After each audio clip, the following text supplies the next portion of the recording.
ni mzigo mkubwa kwao. Ripoti mpya ya kundi la elimu bora imefichua kwamba shule nyingi za umma zinatoza wazazi pesa ambazo hazijaidhinishwa rasmi na serikali.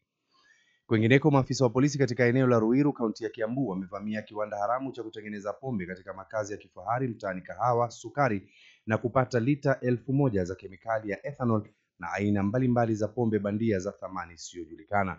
Kikosi cha pamoja kilichojumuisha maafisa wa mamlaka ya kukusanya ushuru KRA, polisi wa utawala na polisi wa kawaida kiliweka mtego na kukamata washukiwa wawili waliokuwa wakifanya kazi katika jengo hilo kwenye barabara ya Isiolo 2nd South Avenue. Hatimaye kutoka rubaa za kimataifa, polisi mjini Vancouver, Canada, wanasema watu 9 wamefariki baada ya mtu kuendesha gari kwenye umati wa watu waliokuwa wakihudhuria tamasha la Lapulapu mnamo Jumamosi usiku. Tukio lilitokea muda mfupi baada ya saa 2 usiku saa za Canada, wakati tamasha hilo la kila mwaka la kijamii wa Filipino lilipokuwa likiendelea. Tamati ya muhtasari wa dira kwa sasa. Taarifa hizi na nyingine nyingi endelea kuitegea Iqra FM na mimi zidi kuniita Omar Abud. Kwa habari zaidi